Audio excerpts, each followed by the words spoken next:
దేవుని పరిశుద్ధ నామానికి మహిమ కలిగిన ఉదయకాల సమయంలో ఇప్పటి వరకు నెట్ ప్రాబ్లం వచ్చింది. మరలా రీస్టార్ట్ చేసుకుందాం. మీ అందరూ కూడా యేసుక్రీస్తు నామములో మరి ఒకసారి ప్రత్యేకమైనటువంటి వందనాలు, శుభములు ప్రార్థన చేసుకుని ఈ ధ్యానాన్ని ప్రారంభించుకుందాం. ఘనమైన తండ్రి, పరిశుద్ధ దేవా, పరిశుద్ధ నామానికి వందనాలు తెలియజేస్తున్నాం. నైనా ఇంటర్నెట్ ప్రాబ్లమ్స్ ఉన్నాయి నైనా, మరి ఆటంకం లేకుండా ఇది డివోషన్ జరగటానికి మీ కృప దయచేయమని, బిడ్డలందరూ ఆసక్తిగా నేను మీ వాక్యాన్ని విని ఆత్మీయ బలం, ఆత్మీయ శక్తిని పొందటానికి మీ కృప దయచేసి మీరే మహిమ పొంది, రాత్రికాలం అంతా కూడా మీరు రెక్కల కింద భద్రపరిచిన ఆయన మమ్మల్ని సజీవుల లెక్కలో ఉంచావు ప్రభువా. ఇదిగో తండ్రి, ఈ సమయంలో ప్రభువా, ఈ ధ్యానంలో మీరు మాతో ఉండి మమ్మల్ని ఆత్మీయంగా బలపరిచి ఈ దినమంతా మేము ఏ విధంగా నడుచుకోవాలో, ఏ విధంగా జీవించాలో, ఏ విధంగా తండ్రి ముందుకు వెళ్ళాలి తండ్రి నాయన మాకు తెలియచేసి ప్రభువా, మీతో నాయన కలిసి జీవించడానికి, మీ వైపు ఆధారపడి జీవించడానికి, మీ ద్వారా ప్రతి అడుగు వేయటానికి కావాల్సిన సహాయం ఈ దినమంతా కూడా మీ సన్నిధి మాకు తోడుగా నడిపించి మీ నామానికి మహిమ తెచ్చుకోమని యేసు శక్తి గల నామంలో అడిగి వేడుకుంటున్నాము తండ్రి, ఆమేన్. మంచిదండి. ఈ సమయంలో మరొకసారి దేవుని స్తుతిద్దాం.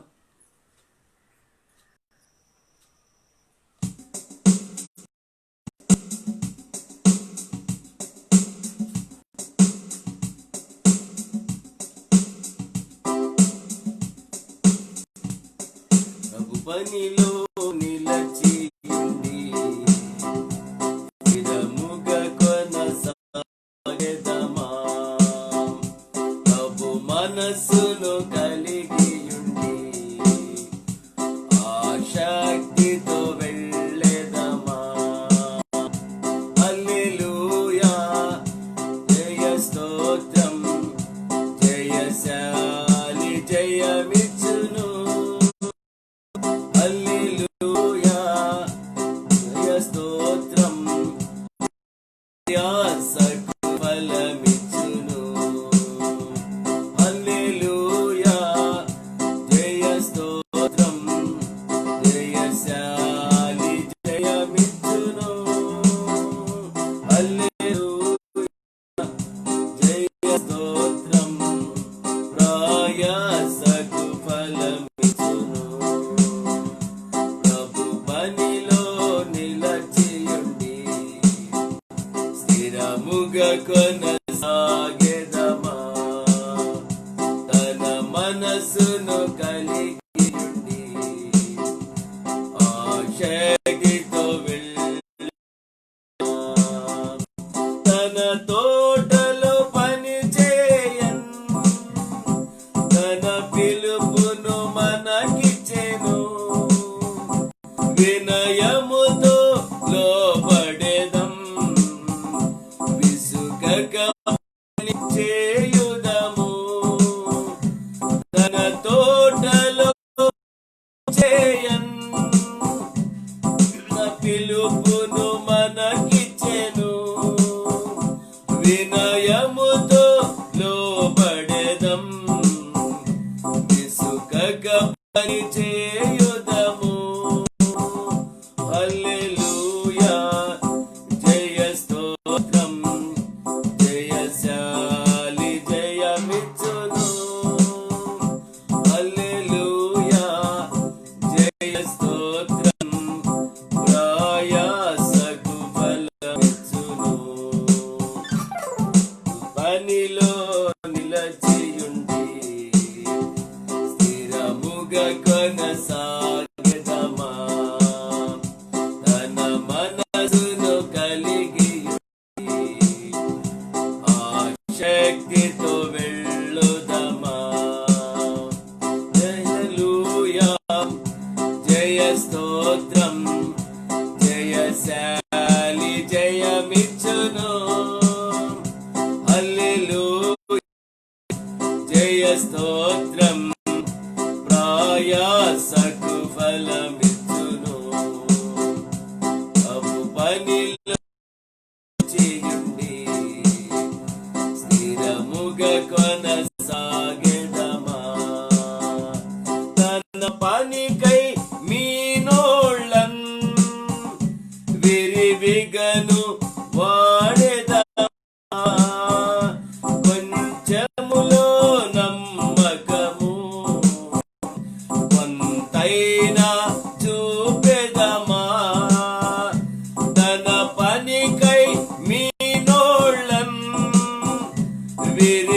గను వాడెదవా కొంచెములో నమ్మకము కొంతైనా చూపెదమా.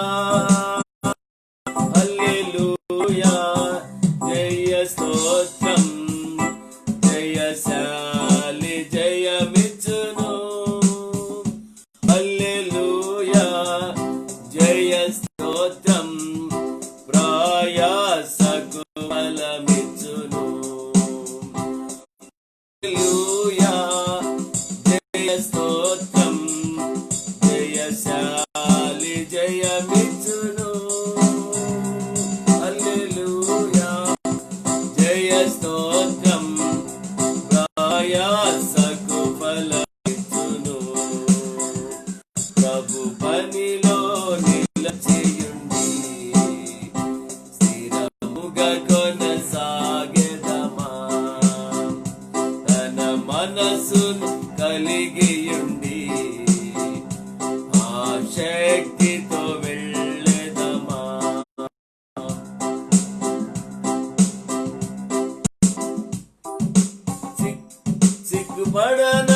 సిగ్గుపడనక్కరలేని యోగ్యుగా కనబడుదాం.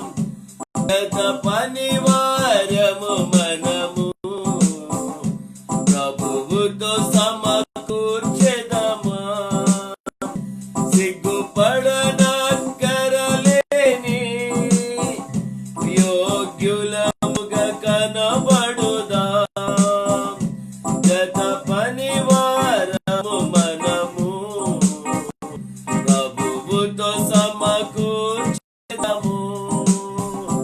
హల్లెలూయా జయ స్తోత్రం జయశాలి జయమిచ్చును.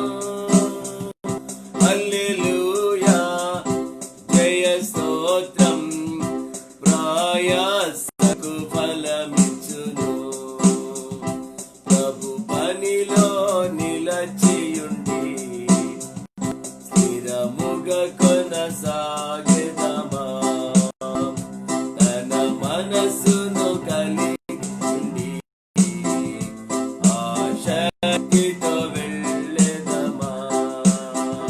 హల్లెలూయా జయ స్తోత్రం జయశాలి జయమిచ్చును. హల్లెలూయా జయ స్తోత్రం ప్రయాసకు ఫలమిచ్చును. హల్లెలూయా జయ స్తోత్రం జయశాలి జయమిచ్చును. హల్లెలూయా జయ స్తోత్రం ప్రయాసకు ఫలమిచ్చును. ప్రభు పనిలో నిలచియుండి స్థిరముగా కొనసాగెదమా.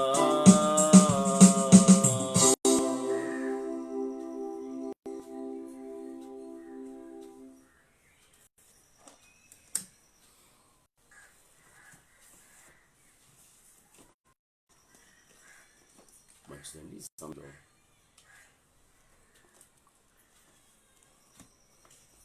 లూకాసు వార్త 13వ అధ్యాయము. లూకాసు వార్త 13వ అధ్యాయము. Luke chapter 13 verses from 6 to 9. ఒకసారి మనం అందరం లూకాసు వార్త 13వ అధ్యాయము 6 నుంచి 9వ వచనం వరకు చదువుకుందామండి. మరియు ఆయన వారితో ఈ ఉపమానం చెప్పెను. ఒక మనిషిని ద్రాక్ష తోటలో అంజూరపు చెట్టు, అతడు దాని పండ్లను వెతికి వచ్చినప్పుడు ఏమీ దొరకలేదు గనుక అతడు, ఇదిగో 3 ఏళ్ల నుండి నేను ఈ అంజూరపు చెట్టును పండ్లు వెతుకుచున్నాను, కానీ ఏమీ దొరకలేదు. దీన్ని నరికివేయుము, దీని వలన ఈ భూమి ఎలా వ్యర్థమైపోవాలని తోట మాలితో చెప్పెను. అయితే వారు, అయ్యా, నేను దాని చుట్టూ తవ్వి ఎరువు వేయ మట్టుకు ఈ సంవత్సరం కూడా ఉండనిమ్ము, అది ఫలించినా సరే, లేని ఎడల నరికించి వేయుదమని అతనితో చెప్పాను. ప్రార్థన చేసుకుందాం. తండ్రి, మీకు వందనాలు. సమయంలో చదవబడిన మాటలోంచి మీరు మాతో మాట్లాడిన మనందరిని ఆత్మీయంగా బలపరచమని, ఇది నాయన మరొకసారి మరి ఒక అంజూరపు చెట్టు గురించి మా ముందు ఉంచారు ప్రభువా. మరి మీరే మాట్లాడి మమ్మల్ని ఆత్మీయంగా బలపరచమని యేసు గల నామంలో అడిగి వేడుకుంటున్నాము తండ్రి, ఆమేన్. నేను అడిగినా నిన్న ఒక అంజూరపు చెట్టును చూసాం. యేసు ప్రభుకి ఆకలి వేసింది, దాని నిండా ఆకులున్నాయి కానీ కాయలు లేవు. దానిని శపించారు. అంటే వేషధారణతో జీవిస్తున్నారని నేను దినాన్ని మనం జ్ఞాపకం చేసుకున్నాం. ఇక్కడ మనం జ్ఞాపకం చేస్తే యేసు ప్రభు వారి యొక్క ఉపమానాన్ని చెప్పారు. దీనిలో ఒకని మనుషునికి ద్రాక్ష తోట ఉన్నది. ఆ ద్రాక్ష తోటలో అంజూరపు చెట్టును ఒకటి తీసుకొచ్చి నాటాడు. అయితే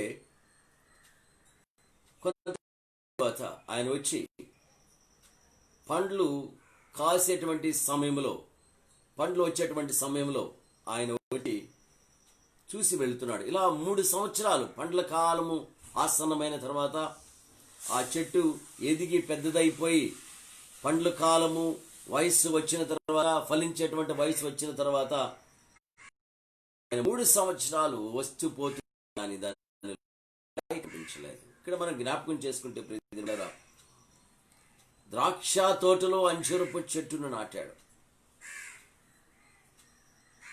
మనం జ్ఞాపకం చేసుకుంటే ద్రాక్ష తోట ఎవరు, అంజూరపు చెట్టు ఎవరు? ఇక్కడ ద్రాక్ష తోట మనం యెషయా గ్రంథంలో మనం చూస్తే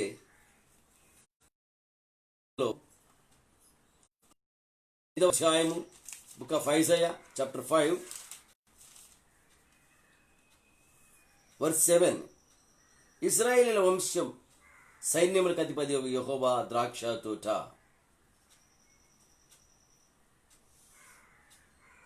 ఇశ్రాయేలీయుల వంశము సైన్యములకు అధిపతి యెహోవా ద్రాక్ష తోట. ఇశ్రాయేల్ వంశమే యెహోవా ద్రాక్ష తోట అని వాక్యం సెలవిస్తా ఉంది. ఇశ్రాయేల్ వంశము యెహోవా ద్రాక్ష తోట. అది ఈ యెహోవా ద్రాక్ష తోటలో అంజూరపు చెట్టును నాటడం జరిగింది. ఈ అంజూరపు చెట్టు అనేది యూదాయేతరులకు, అన్ని జనులకు, దేవునికి వ్యతిరేకంగా భక్తిహీనతలో జీవించే వారికి సాదృశ్యంగా ఉంది. ఎందుకంటే ఈ అంజూరపు చెట్టు యూదాయ ప్రాంతంలో, ఇజ్రాయెల్ ప్రాంతంలో ఇది ఎక్కడ పడితే అక్కడ మలిచేటువంటి చెట్టు. ఈ అంజూరపు చెట్టులకు ఒక తోట ఉండదు. ఈ అంజూరపు ఒక ప్రత్యేకమైనటువంటి స్థలము అనేది ఉండదు. ఉదాహరణకు మనం జ్ఞాపకం చేసుకోవాలంటే మన దేశంలో సీతాఫల వృక్షాలు ఉంటాయి, ఈత చెట్లు ఉంటాయి. ఇవన్నీ కూడా ఒక తోట వేయరు. తాటి చెట్లు ఉంటాయి, ఇవన్నీ కూడా తోట వేయరు. వీటికి ప్రత్యేకమైనటువంటి వాటిని ఏర్పాటు చేయరు. ఇవి ఎక్కడో ముళ్ళ కంచెల్లో, దారి మధ్యలో, దారి ప్రక్కన ఎక్కడ పడితే అక్కడ స్థలము దొరికితే అక్కడ వాటికి అవే పుడతాయి. అవి ఎవరు కూడా నాటరు, కానీ అవి మంచిటువంటి చెట్లు, ఎక్కడ చెట్లు. అందుకని అంజూరపు చెట్లు మనం అయితే కొంటాం, కానీ విదేశాలలో ఫ్రీగా దొరుకుతాయి. మనము ఈ లోకంలో ఈతకాయలు కొనే పరిస్థితి కాదు, దొరుకుతాయి. తాటికాయలు కూడా ఒకప్పుడు బాగా ఫ్రీగా దొరికాయి, ఇప్పుడైతే కొంటున్నారు. అంతేకాకుండా సీతాఫలాలు కూడా అవి ఎక్కడ పడితే అక్కడ చెట్లు ఉంటాయి. కాబట్టి జ్ఞాపకం చేసుకోండి, వీటిని తీసుకొని సొమ్ము చేసుకుంటున్నారు, కానీ వీటిని ఒక తోటగా చేసి, వీటిని ఒక తోటగా ప్రత్యేకంగా పెంచేవాళ్ళు ఈత చెట్లు కానీ, సీతాఫల చెట్లు కానీ, త్రాడు చెట్లు కానీ ఈ విధంగా ఎక్కడ ఉండరు. వాటికై అవి మలుస్తాయి, వాటికై అవి పెద్దవి అవుతాయి, వాటిని తీసుకుని వీళ్ళు అమ్ముకునే వాళ్ళు అమ్ముకుంటున్నారు, తింటున్నారు. కాబట్టి వాటిని పక్షులు అన్ని కూడా అనుభవిస్తూ ఉంటాయి. ఆ కేటగిరీకి చెందినటువంటిది అంజూరపు చెట్టు. ఇది ఎక్కడ పడితే అక్కడ మలిచి, ఎక్కడ పడితే అక్కడ ఫలాలు ఇచ్చేది, దానికి ఒక తోట లేనటువంటి చెట్టు ఇది. ఇక్కడ మనం జ్ఞాపకం చేసుకుంటే దేవుడు మనల్ని ద్రాక్ష తోటలో ద్రాక్షావల్లిలో వలె మనం ఉండాలని ఇష్టపడుతున్నాడు. ఆయన మనం ఫలించే వారిగా ఉండాలని ఇష్టపడుతున్నాడు.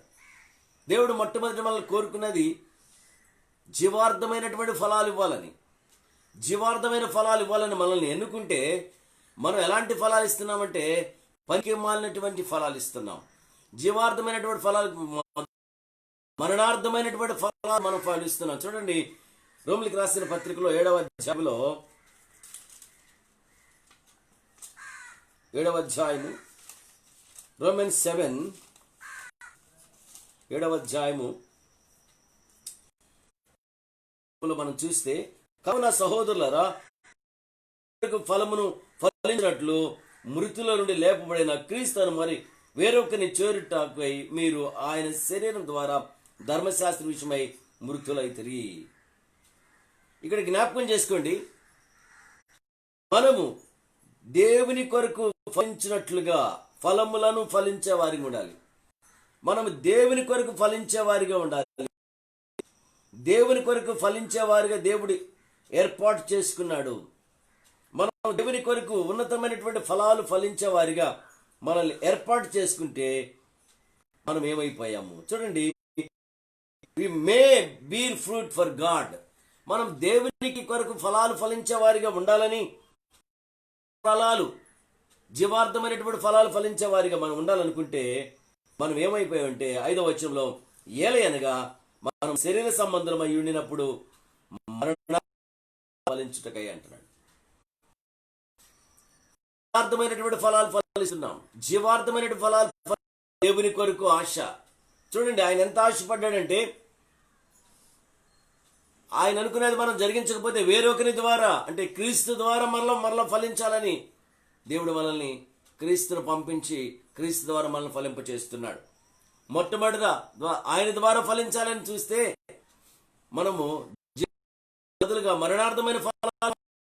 అందుకని ఆయన క్రీస్తుని వేరొకరిని చేరుటకై మీరు ఆయన శరీరము ద్వారా ధర్మశాస్త్ర విషయమై మృతులైతారు. వేరొకటి అంటే క్రీస్తు ద్వారా మరలా మీరు ఫలించాలని క్రీస్తుని మీ కొరకు పంపించారంటున్నాడు దేవుడు. మొట్టమొదటి దేవుని చిత్తం ఏంటంటే జీవార్థమైన ఫలాలు ఆయన కొరకు ఫలించాలని ఆయన ఇష్టపడ్డారు. చూడండి, యెషయా గ్రంథంలో 43వ అధ్యాయంలో మనం చూస్తే, ఆయన కొరకు మనము ఆయన మహిమ కొరకు ఏర్పాటు చేసుకున్నాడు. ఐజాయా 43 verse 7, 43 43వ అధ్యాయం యెషయా గ్రంథం 43వ అధ్యాయం 7వ వచనంలో, నా మహిమనెత్తమ నేను సృజించిన వారిని నా నామం పెట్టబడిన వారందరినీ తెప్పించమన్నాడు. నా మహిమ కొరకు, ఆయన మహిమ కొరకు మనం ఫలించే వారిగా ఉండాలని దేవుడు మొట్టమొదటి మనల్ని జీవార్థమైన ఫలాలు ఫలించే వారిగా, ఆయన మహిమ కొరకు మనం జీవించే వారిగా ఏర్పాటు చేసుకుంటే, మరణార్థమైనటువంటి ఫలాలు ఫలిస్తుంటే, ఇక్కడ ఆయన ఏం చేస్తున్నాడు, వేరొకరిని అంటే క్రీస్తు ద్వారా మరలా మనము ఫలించటానికి క్రీస్తుని మన కొరకు పంపించారు. కాబట్టి మనము మరణార్థమైన ఫలాలు ఫలిస్తున్న మనలను ఆయన తన కొరకు చేసుకున్నటువంటి విధానాన్ని మనం మర్చిపోయి శరీర సంబంధంగా జీవిస్తూ జీవార్థమైనటువంటి ఫలాలు ఇవ్వకుండా, దేవుని కొరకు మంచి ఫలాలు ఇవ్వకుండా, మరణార్థమైనటువంటి ఫలాలు, పనికిమాలినటువంటి ఫలాలు, జీవములైనటువంటి ఫలాలు, వ్యర్థమైనటువంటి ఫలాలు మనం ఇస్తుంటే, వేరొకనంటే క్రీస్తు ద్వారా మరలా మనం ఫలించాలని క్రీస్తు మన కొరకు మృత్యు పొంది తిరిగి లేచి మరలా ఫలించే వారికి చేయడానికి తండ్రి క్రీస్తును మన యొద్దకు పంపించారు. అయితే మనము మరలా ఎలా ఉన్నాం? ఇప్పుడైనా జీవార్థమైన ఫలాలు ఫలిస్తున్నామా? ఇంకా మరణార్థమైన ఫలాలలోనే ఉన్నామా? జ్ఞాపకం చేసుకుంటే, ఈ అంజూరపు చెట్టును ఆయన తీసుకొచ్చి నాటాడు, ద్రాక్షావనములో నాటాడు. చిన్న మొక్కను తీసుకొచ్చి ద్రాక్షావనంలో నాటాడు. ఎక్కడ పడితే అక్కడ మొలిచేటువంటి చెట్టును, అదుపు లేకుండా పెరిగేటువంటి చెట్టును ఒక మంచి తీసుకొచ్చి అక్కడ పెట్టాడు. అతను అక్కడ నాటటమే కాదు, రెండవది దాని చుట్టూ తవ్వి మూడవది దానికి ఎరువు వేశాడంట. ఎరువు వేస్తున్నాడు. దాన్ని నాటాడు, దాని చుట్టూ త్రవ్వాడు, దానికి ఎరువు వేస్తున్నాడు, దానికి నీళ్లు పెడుతున్నాడు, దాటిని సేద్యము చేయటానికి ఒక తోటమాలిని కూడా యజమానుడు ఏర్పాటు చేశాడు. దాని కొరకు ఎంత పెట్టుబడి పెడుతున్నాడు, దాని కొరకు ఎంత వ్యయ ఖర్చు పెడుతున్నాడు, వ్యయ ప్రయాసపడుతున్నాడు, ఎంతగానో హెచ్చించి దాన్ని నాటి, దాని చుట్టూ త్రవించి, దానికి నీళ్లు పోస్తూ, దానికి వెరేస్తూ, దాన్ని చూడటానికి ఒక తోటమాలిని పెట్టి, అతని చుట్టూ బురుజు కట్టించి, తోట చుట్టూ ఇంత దానికి కావలసిన టైంలో అన్ని కూడా సమకూర్చడానికి తోటమాలిని పెట్టి, ఆయన అన్ని పోషిస్తూ, అన్ని సంరక్షిస్తూ, అన్ని విధాలుగా చూస్తుంటే అది కాపు వచ్చేటువంటి టయానికి కాపు కాయటలేదు, ఫలించాల్సిన వయసు వచ్చేటప్పటికి ఫలించట్లేదు. దానికి అన్ని కూడా ఏర్పాటు చేసినప్పటికీ అది రిజెక్ట్ చేస్తుంది. ప్రియమైన బిడ్డలారా, ప్రయాసపడ్డాడు, ఎంతగా ప్రయాసపడ్డాడు చూసారా? అది ఇస్తున్న ఎరువు, తీసుకుంటున్న నీళ్లు, ఏది కూడా మరి దాన్ని ఏం చేస్తుందో చూసేవాళ్ళు అనుకున్నారు చాలా గొప్పగా ఎదిగింది, ఈ అంజూరపు చెట్లు ఎన్ని వేల కాయలు కాస్తుందో, ఆయన భలే మంచి పని చేశాడు, ఎక్కడో ఉండదాన్ని తీసి ఇక్కడ నాటి దాన్ని విస్తారంగా అభివృద్ధి పరిచాడు, అబ్బో గొప్పగా ఆయన అభివృద్ధి చెందుతాడు ఆ చెట్టు ద్వారా అనుకుని ప్రజలందరూ అనుకుంటున్నారు చూసేవాళ్ళు. కానీ దాన్ని ఎంతో శ్రమపడి దాన్ని పెంచాడు ఆయన. 3 సంవత్సరాల నుంచి కాపు కాయట్లేదు. ఈ 3 సంవత్సరాలు కాపు కాయాల్సిన వయసు వచ్చిన తర్వాత 3 సంవత్సరాల వరకు కాయలేదు. అంతకుముందు 5 సంవత్సరాలు అయిందో, 7 సంవత్సరాలు, 8 సంవత్సరాలు అయిందో ఆ మొక్క నుంచి మురాను కావటానికి. ఒక 10 సంవత్సరాలు దానికోసం ఎంత ఖర్చు పెట్టాడు, ఒక 8 సంవత్సరాలు ఏమో దానికి ఖర్చు పెట్టి ఉంటాడేమో, లేదా 7 సంవత్సరాలు ఖర్చు పెట్టాడేమో. దానికి ఒక తోటమాలి, దానికి ఒక బురుజు, దానికోసం నీళ్లు, దానికోసం ఎరువు అన్ని సమకూరుస్తూ ద్రాక్ష. ప్రభు ఈరోజు ఉదయకాల సమయంలో జ్ఞాపకం చేసుకోండి, మనం ఒక సంఘములో మంచి విశ్వాసుల మధ్య మనల్ని పెడితే మనం ఏమి ఫలిస్తున్నాం, లేదు ఒక ఉన్నతమైనటువంటి ఉద్యోగంలో మనల్ని పెడితే మనకి దేవుడు ఇచ్చినటువంటి ఆ స్థానంలో ఉండి మనం ఫలిస్తున్నామా? మనం ఎక్కడ మనల్ని పెట్టారో ప్రభు అక్కడ మనం ఫలించకపోతే ఆయన చూస్తున్నాడు. నిన్ను తీసుకొచ్చి అక్కడ పెట్టింది ప్రక్కన ఉన్నటువంటి ద్రాక్ష వల్లులు ఏ విధంగా ఎదుగుతున్నాయో, ఏ విధమైనటువంటి సారము కలిగి ఉన్నాయో, ఏ విధంగా అభివృద్ధి చెందుతున్నాయో, ఏ విధంగా ఆశీర్వాదకరంగా ఉన్నాయో, ఏ విధంగా యజమానికి సంపద తెస్తున్నాయో, యజమానిని తృప్తిపరుస్తున్నాయో, యజమానికి కావలసిన విధముగా కాపు కాస్తున్నాయో, నీవు అక్కడున్నటువంటి అంజూరపు చెట్టు వాటిని గమనించటం లేదు.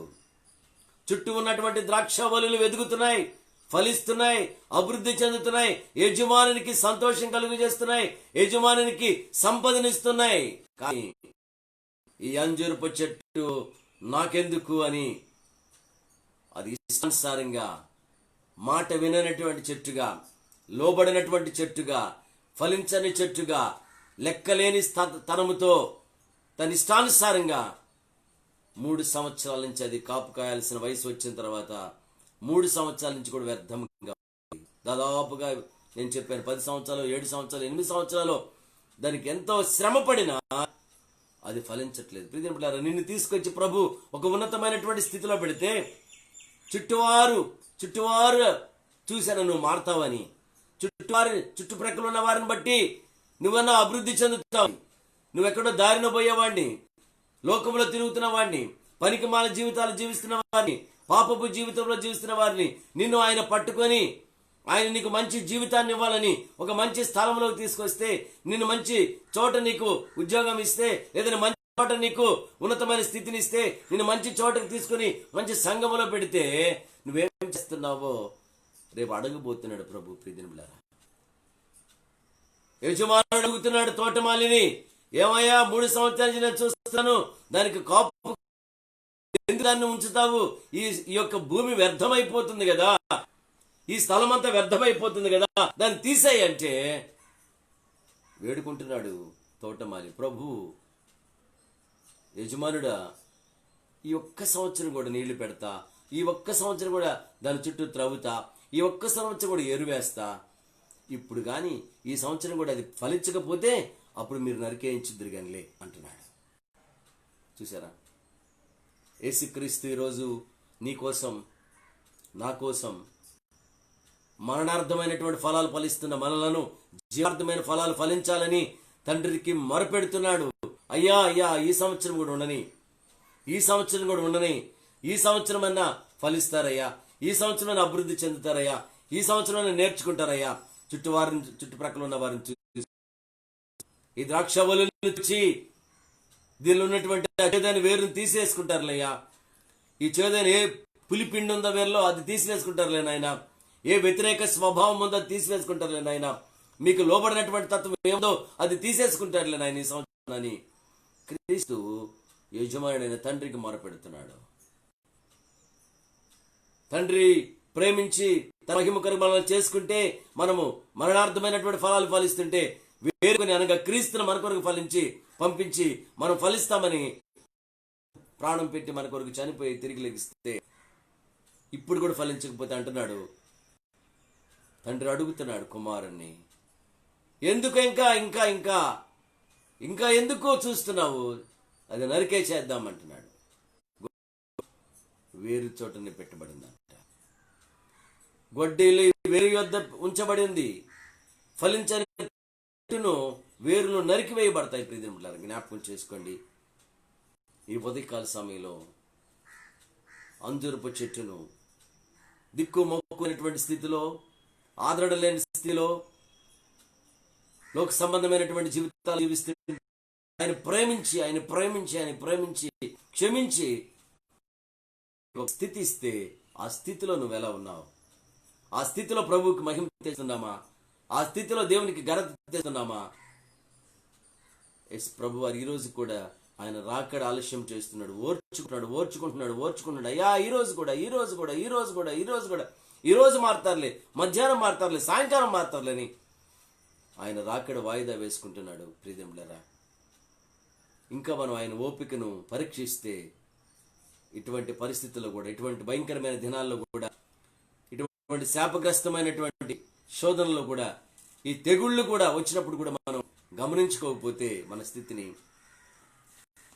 మనం ఒకసారి ఆలోచన చేసుకుందామా? తల ఉంచండి, కళ్ళు మూసుకోవాలండి.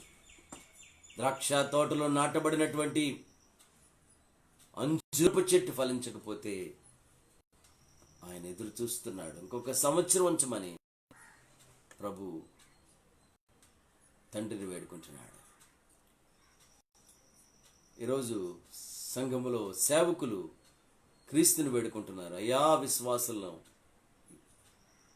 ఈ సంవత్సరం కూడా చూడండి అయ్యా అని ఉదయకాల సమయంలో జ్ఞాపకం చేస్తున్నామా? దేవుని ఓర్పుని ఇంకా పరీక్షిస్తున్నామా? ఫలించకపోతే ఆ స్థలము వ్యర్థమైపోతుంది. ఆ ప్లేస్లో ఇంకొకటి పెట్టుకుంటారు, నీ స్థానంలో ఇంకొకరిని పెట్టేసుకుంటారు ఆయన, నీ స్థితిలో ఇంకొకరికి ఇస్తారు ఆయన. నీకున్న స్థితిని తీసిపడతాడు. జాగ్రత్త సుమా. ప్రార్థన చేద్దాం. స్తోత్రం నాయన, మీకు వందనాలు. ఉదయకాల సమయంలో ప్రభు మాకు ఇచ్చినటువంటి పనిలో మేము నమ్మకంగా లేకపోతే, మాకు ఇచ్చిన బాధ్యతలో మేము నమ్మకంగా లేకపోతే, ఎక్కడో ఉన్నటువంటి నాయన దౌర్భాగ్యమైన స్థితిలో నాయన పాపులం గాను దోషులము గాను అతిక్రమం ఘోరమైనటువంటి స్థితిలో ఉండి మమ్మల్ని తీసుకుని వచ్చి ప్రభు ఈ సంఘంలో నాడుతున్నావు. మాకు ఒక స్థలాన్ని ఇచ్చి నాడుతున్నావు, ఒక సమాజంలో మమ్మల్ని పెట్టావు నాయన. ఈరోజు దాన్ని గ్రహించకుండా మాకు స్థితిని మేము మర్చిపోతే ప్రభా ఎంత అవుతుందో. ఇదిగో నాయన, నరికి వేయబడేటువంటి స్థితి, అక్కడున్నటువంటి స్థితిలో నుంచి నాయన అక్కడి నుంచి తీసివేయబడేటువంటి స్థితి కలుగుతుందని మీ లేఖనాల్లో చూసాం ప్రభా. మరి జ్ఞాపకం చేసుకోండి. ఇంకా ఎవరికి ఏదైనా రక్షణ అనుభవం లేదో, ఎవరినైనా ఇంకా నిర్లక్ష్యంగా ఉన్నారో, ఇంకానైనా మీ ప్రేమను ఇంకా అర్థం చేసుకోక ఆయన, ఇంకా నేను ఎప్పటికప్పుడు నేను వాయిదా వేసుకుంటూ ఉన్నారో ప్రభా, నేను ఒకసారి జ్ఞాపకం చేసుకొని ఫలించేవారింగా, మీకు స్వార్థ ఫలాలు ఇచ్చేవారింగా, మీ కొరకు ఉన్నతమైన ఫలాలు ఇచ్చేవారిగా మమ్మల్ని అందరినీ ఆశీర్వదించమని బిడ్డలందరూ మీ చేతులకు అప్పగిస్తున్నాం. మీ రక్షణ భాగ్యంలో మీ కొరకు నాయన బిడ్డలు జీవించేవారిగా, మీరు ఇచ్చిన తెల్లని వస్త్రాలను శుద్ధి చేసుకుంటూ, రక్షణ వస్త్రాలను శుద్ధి మీ కొరకు అనేక మందిని సంపాదించేవారిగా, మీ కొరకు అనేక మంది నాయన మీ వద్దకు నడిపించే వారికి బిడ్డలందరూ ఆయత్తపరచమని, ప్రతి శోధన ప్రతి ఆటంకాలను నజడనేస్తున్నాములో లయపరుస్తున్నాయన. మీ ఉగ్రతకు లోను కాకుండా అందరూ కాపాడి ప్రతి తెగుల నుంచి బిడ్డలను విడించి మీరే మహిమ పొందమని వ్యక్తిగల నామములో అడిగి పెడుతున్నాము తండ్రి. తండ్రి, కుమార పరిశుద్ధాత్ముడు త్రియేక దేవుని కాపుదల భద్రత ఇప్పుడు ఎల్లప్పుడు సదాకాలం మనందరికీ తోడే ఉండను గాక. ఆమేన్. అంతండి, మరి ఎక్కువ సమయం ప్రార్థనలు గడపండి. సేవకుడి వరకు, సేవకుని సేవ కొరకు, కుటుంబం ప్రార్థన చేయండి. ఈ ప్రార్థన అవసరాలు మరి తెలియచేయాలని ప్రేమతో మనం చేస్తున్నాం. మీ అందరికి వందనాలు.